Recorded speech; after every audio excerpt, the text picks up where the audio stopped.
clicking on our faces. We are back again to discuss A Court of Mist and Fury. This is the final discussion. We finish up the whole of the book. If you checked out our last video, it was halfway, we got halfway through book two because this is a long franchise. And we had we had our thoughts and we shared a couple of them, some of them very passionate. We'll see if that continues tonight. Now, uh, it's so much that I feel like so much happened in this last half of the book. It's hard to know where to begin.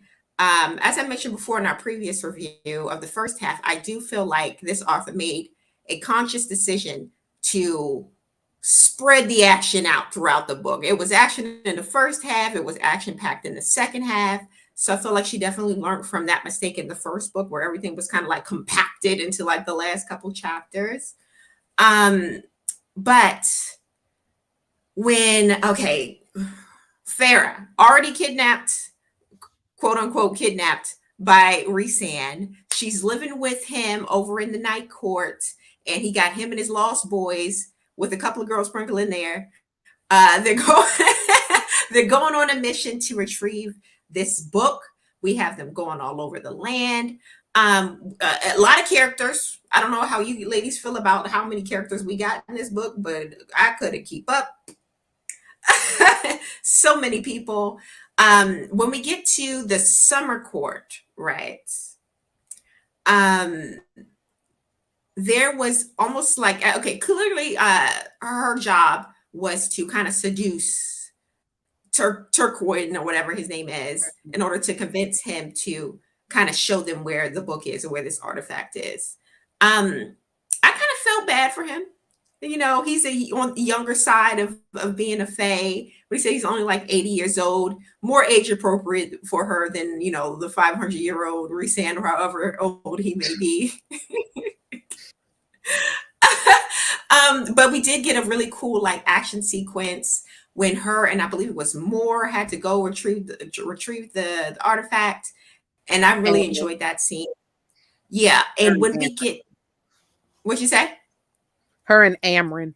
Moore was her and Amryn. Mm-hmm. Now, see, I always get Amryn and Moore mixed up. Amryn's a scary one. A criticism that I have of this book is it seems like when they were getting more into the backstory of these other characters, excuse me while I drink my wine, when they were getting more into the backstories of these other characters, it was almost like an oppression competition. Who had the worst backstory? Oh, you know, I was tortured for 100 years. Oh, my mother was a slave. Oh, she had her wings ripped off. I was, you know, I had made to be a fighter. And it's like, does everyone have to have this tragic backstory? Like nobody was just, you know, living good.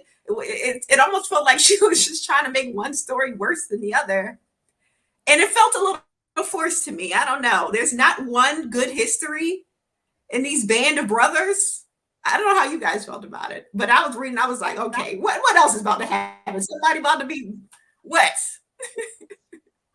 I feel like they were trying to make them more relatable because like everyone in the night court had like this bad rep and everyone thought they were evil, just like Rhysand. Everybody thought he was like just this killer, but he upheld that image of him to protect his people. And I feel like that's like how this ragtag team kind of came together, like off their common woes. Can nobody be like living lavishly in this group? Because then it's just like it wouldn't like I don't know, it wouldn't keep up with the flow of it. So they had to all be just like tragic stories. I mean, what else would they? And I didn't feel sorry for Tarquin. Torquin, what's his name? Summer guy. I don't know. I couldn't trust him. Because even if he was 80 years old, he was still trained to be a lord. You know what I mean? And like trained to kind of keep his wits about him, even if he does have his own like dreams and fantasies for what he would want it to be. They're not going to put him in a position of power like that and not teach him to kind of like hold his own even a little bit. So he seemed really nice, but I just couldn't trust him. I couldn't trust him. But you know who else I still don't trust? Farah. And I swear by this, In book 2, I still stand by this, Uh-huh. that Farrah is an asshole and she does not deserve Rhysand. She eye fucks every lord that she comes across, and Uh-huh. every that she gets, she's just like, she's so mean to him, like unnecessarily so. But then I was thinking maybe it's the way that the reader is portraying her. Because I feel like if I was Okay. reading the book myself, there are certain parts of it where I would have interpreted it differently. And Uh-huh. she reads it and like, it's almost like she's coming from, she has that high and mighty kind of attitude throughout the book, like, oh, I deserve this power. Yes. Everybody needs Very to entitled. and very entitled. I feel like I was just kind of listening to what she was saying rather than how she was saying it. And I was like, I don't think that's like how she meant it. So it could also be the reader. So that's something that I'm learning from listening to an audiobook, is that you got to kind of take it from the person that's reading it perspective, and they'll like Mhm. change outlook on that character. I What but do you I agree that Farrah has this sense of entitlement that I was talking to one of my Instagram friends about this. His name is RJ, the Friendly Neighborhood Dom. Shout out to you. Um, he's read the books, and I was explaining to him, like, why is she so entitled? She comes from nothing. She was a regular human. She couldn't even read in the first book, and she has like this thing about her. And he was saying he could be more forgiving of her because she's dumb, and we knew from the beginning that she's dumb. So she, some things you kind of have to forgive because she acts out of anger, or because she doesn't maybe necessarily have the intelligence or the emotional intelligence to um perceive certain issues in to a in humble a in herself? a yes, basically. And I feel like she also wasn't made to humble herself. Even with her sisters, they were kind of doing it, but she wasn't even, it was like no skin off her nose. She really needs somebody to be like, ugh. And no one's going to do it because they're so desperate to have her around, which is it's such an unlikable, she's such an unlikable character. Hi.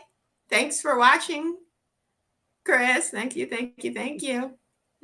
So, but on to later in the book when we see that Rhysand and her are back at the night court, I believe, and they're putting on this goddamn show. They're like really like going at each other. It not the snaps. I wasn't feeling it. I was like, this whore, how dare? Because as far as everyone else knows, she was engaged to Tamlin. And now she out here just grinding up on Rhysand, coochie out. And I said, I could not. What is going on here? And got the nerve to be so like, uppity and like, I can't stand her. I thought that Whole coochie out. whole Whole coochie coochie out. out. Kissing on No, the neck. That was hands down the hottest part of the book. Hands down. mm-hmm. I was like, Probably. I would this agree. is what I came for. More of this. Damn it. Give it I to me. agree. That probably was the hottest part of the book. A little voyeurism and all of that. And, cheers to them.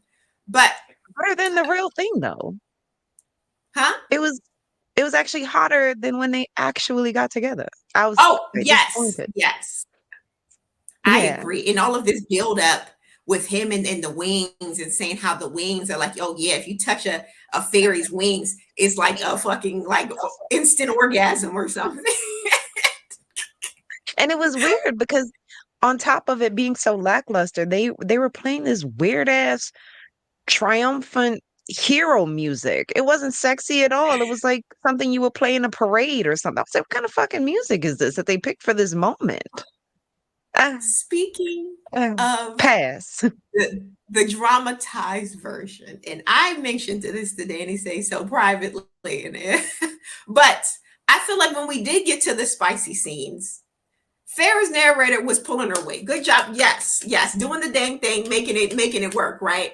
But Rhysand, he was barely even like, it's like, are you into it or not? Like, what is going on here? Is the rent due or not, Rhysand? Come on now. It wasn't given.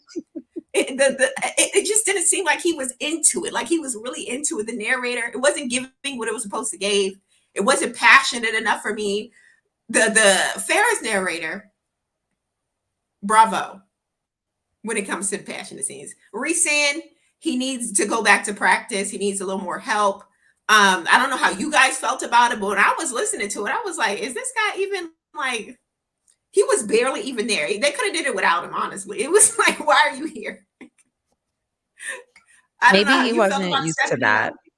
Maybe he Hmm? wasn't used to like going for it like that. It's your job. Clock in, go to work. Like, come on now. You're getting paid to do this. Like, come on now. Don't just phone it in. Do the No. work. Mm, Right. I'm mm. paying all these extra credits to get this dramatized version. You better give me what I paid for. That's all I gotta say. Stephanie over there being quiet because she know things. I That's mean, what I What's ain't going gonna sometimes with interrupt. on? someone that knows things. For the record, those who watch, I'm not no interrupter. I interrupt in real life, but I don't interrupt on YouTube or whatever we streaming on. You know, I can't. Do you think, It's girl? rude. Go ahead. The first thing I say is, in terms of the reason they have all these horrid stories, why else would anyone go to these courts, right? Why would Lucian, I think I'm saying his name right, go with Tamlin unless he was a High Lord's son? He had no reason to go to the Spring Court, right? It has to be some drama. And even with Rhysand, those guys were Valerian fighters. Why would I leave my legion to go with this High Lord when I got a pretty good life as a soldier? Moore was the daughter of basically a High Lord. You know what I mean? Like, there's no reason to. And Amryn was literally powerful. She had no reason to really align with him, although she did say no one else asked her. So she was kind of a wild card. But and I think they also wanted to show like Rhysand has an eye for talent. That's what I kind of got from it. Like, Okay. yes, these are Okay. considered broken toys, but he's like, no, no, no. One man's trash is another man's treasure type of thing, you know. So Okay. I thought it was like a that's kind of what I was thinking with the backstories. And I feel like thank God for the backstories, because that's the only reason I could literally like do if we had like a reading comprehension quiz, like would put the character with their description, like I could actually like Uh-huh. I know everyone in the story I now. would Because before I fail. was like, these names sounded like I don't know what's going Too on, many but after I heard the story, characters. Yeah, right, I right. agree. So I think I kind of like the backstories, and I also think that I do not like Farrah as well. And it's not even because she was with Tamlin and now she's with Rhysand. I think that for me, her character is so hung up on, oh, it's got to be my choice. It's my choice. And it's like, sweetheart, again, you want a choice. To me, she's dimming Rhysand's light bulb with all this, it got to be my choice business. Because I don't think Rhysand know it's your choice type of man quietly. I mean, he is, but he ain't. And and Uh-huh. he's trying to whatever you want to do. And I know he's like he want to Uh-huh. hulk out every time he say it's whatever you want to do. You know, I hate that about her. I think she's over dramatizing. Like, I didn't have a choice. Now I must have a choice in everything. And it's like, sweetheart, you're not helpful. Like, honestly, you got powers, but you're not useful to anyone. You don't know how to do anything with any of the gifts you have. You're literally Mhm. a bag of power that could blow up at any minute. You know what I mean? So yeah, no, I'm sick of her too. I don't like her. I don't read the books for her, but I get why she is important to the story.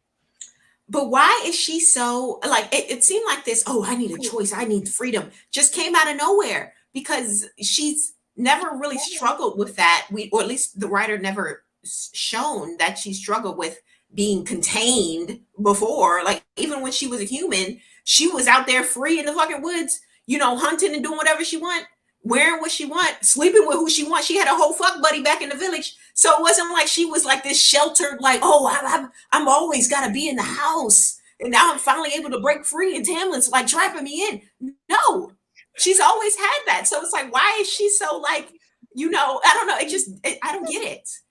I don't get it. And Rhysand, let's get back to Rhysand because for one, we get to see what a true villain this man is. What a true villain.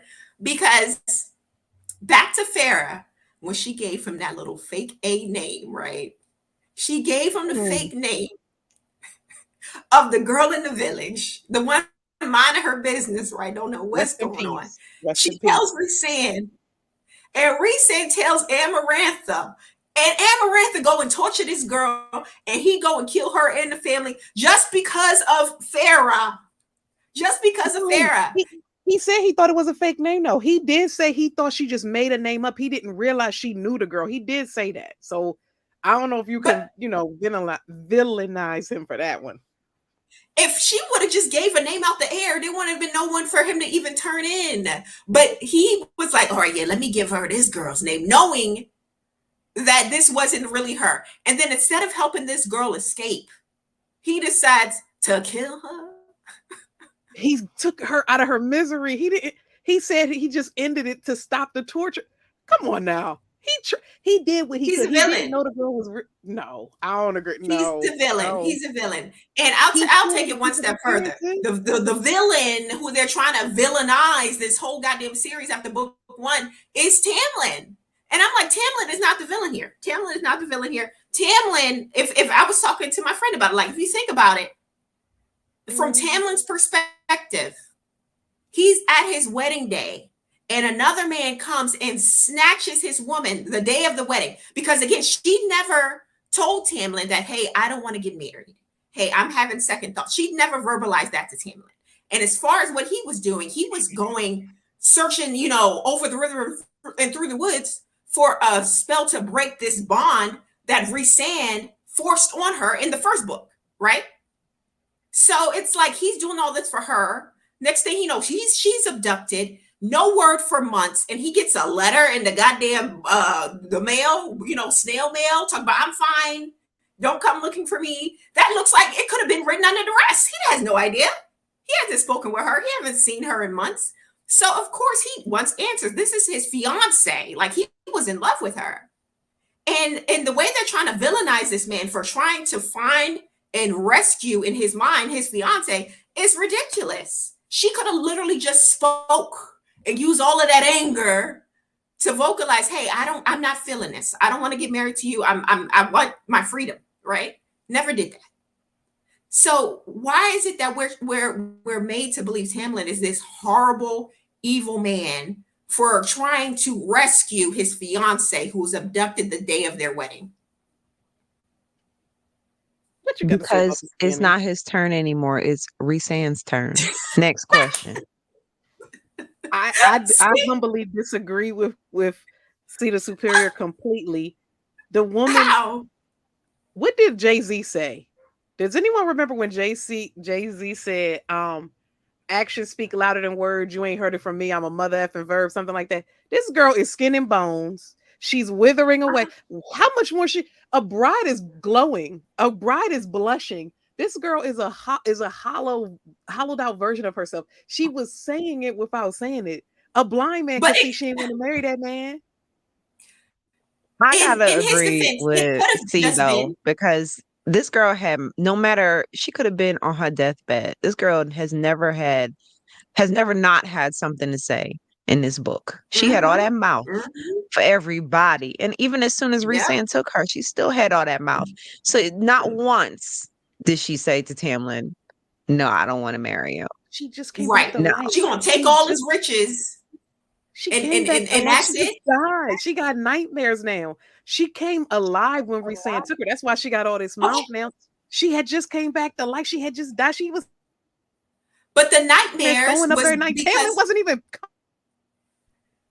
But the nightmares was because of what she had to do in the first book, the deaths that she had to cause in the first book. Right, so in his mind, it could just be very well her having PTSD, that thinness, that gauntness could have been from that. It also could have been from the fact that she's from the fact that she's suddenly fade. Maybe that's just her body trying to get used to the powers that are now running through her body. It could have been anything. He didn't know because what? Farah didn't communicate what was going on with her. No. The man never even patted her back. At least Rhysand be patting her back when she throw up in the floor about to throw up. This man because he's thirsty for her. That's why. Because he's her mate and he can sense her. Tamlin couldn't sense her. They weren't connected. Because just like a man, he's Mr. Perfect before he gets the coup. That's what it was. He didn't get the coup yet, so he was doing everything possible, patting the back, doing everything in his power. Read the next book. This is ridiculous. I'm just saying. Tamlin is terrible. So if Tamlin is not the bad guy, who do you guys think is the bad guy right now? Farah. Farrah. Tamlin is Farrah's Farrah is bad the bad guy. guy. Tamlin is not the bad guy, but Tamlin is Farrah's bad guy. He's not Yeah. the bad guy, but he is her bad guy. Because he couldn't. Here's the thing: every woman wants to be seen. Tamlin never saw her. Tamlin saw what he wanted of her. So that's why he's the villain of this story from Farrah's perspective. And Rhysand's, because Rhysand said he would have went along with them getting married, but Farrah shouting through the bond how, I'm stifled, help, this isn't right. I know this isn't right. Why can't he see this? You know what I'm saying? Like, Tamlin was self-absorbed. I don't know. I feel like Farrah's a villain and a little bit of Rhysand, because he took advantage of this bond that he created for her, because I know we find out in the later half of this book that they are mates, right? They're mated. And I think it's odd that a fae can, mate with a human, because by the time he figured it out, she was human at that time. It's like, what? Ew, right? But he took advantage of that because she didn't feel that connection to him as far as being mated to him. It was completely one-sided through majority of what we've read so far, right? Up until like the last half. It was one-sided. Remember, she wasn't feeling Rhysand at first. She thought he was attractive, but it wasn't like instant, oh, this is my mate. Oh, I'm so drawn to him. No, nothing like that.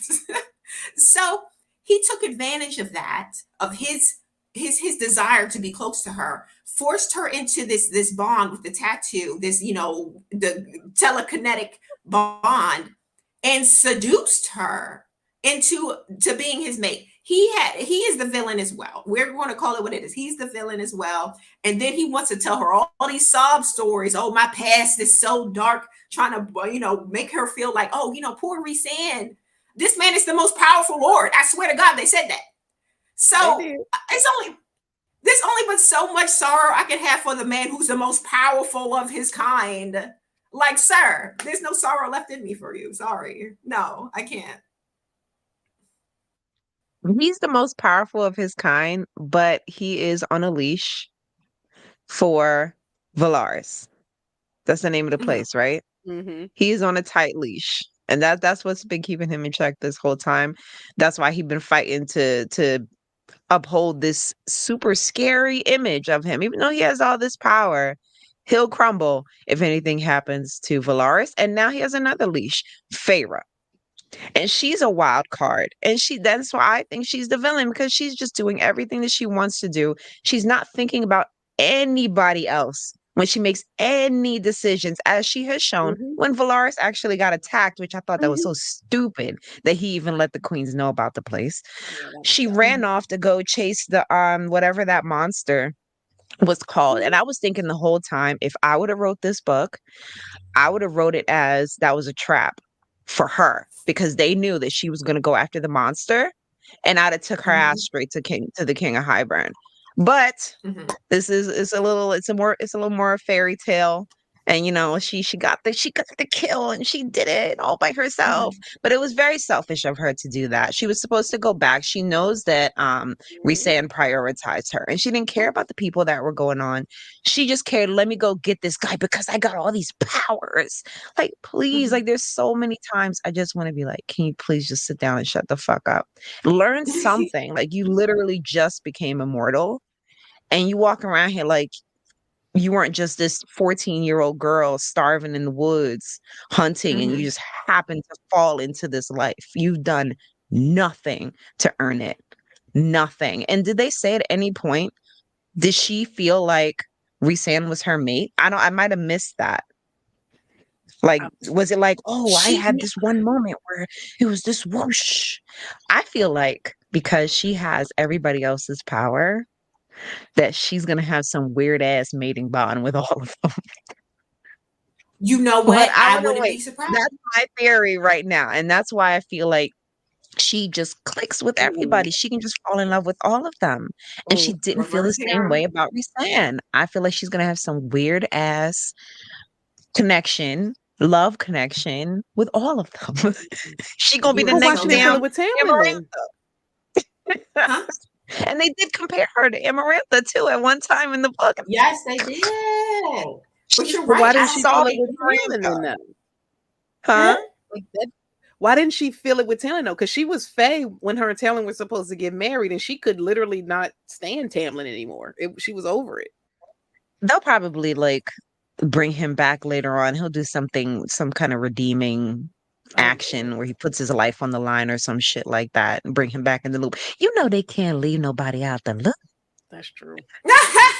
I don't know. I feel like she was definitely more vocal about her attraction to Tamlin in book 1 than she ever was, or at least, saying that it's a true, like, oh, I feel so strongly towards him, than she ever was with Rhysand in book 2. You're very much right. I don't remember her saying anything about, oh yeah, I feel this, urge, this, feralness about him. It was just more like, I'm attracted to him and he's telling me he's my mate, so let me believe that, right? It wasn't, yeah, I don't know. It could be, something very much one-sided. We'll see. I mean, Well, and then one more thing, that whack ass part where he was like, "Oh, you're offering me food." It was some fucking warmed up canned soup that this bitch cooked for you. Come on. So upset. Like, this man just poured his whole heart out, and he was like, "It's a tradition to offer your mate a meal if you accept his love." And she said, "We ain't got nothing but some canned soup," and she put that shit on the stove. Some oodles and noodles. And you know what? That really fucking sums up Farrah. She's a cold can of soup, and I'm sick of her. Yeah. And they eating it up. They eating it up like they in the college dorms, and that's all that's left. They just or under a bridge. She's giving them nothing. That's why they're so hooked on it. She's giving them nothing. Soup. And they are just waiting. Yes. That's what it is. That's the key. Give them nothing, Farrah. While you take it all, you take the riches, you take the title of queen of the night court. While Tamlin done paid all your bills and got your family out of poverty, she about to get something from Turquin. She the ancient book and shit got it from Turquin. Who else? Who's next? Who's about to dote on this? We're about to find out in book 3. So thank you guys for watching. If you would like to read the book as well, I've linked it below. Join us for our next review. We'll figure out what it is. I don't know if we're going on book 3 or we're doing something else. We'll figure it out and we will let you know. But yeah, don't forget to like the video if you like the video, and join us next time for another book review. See ya. Goodbye.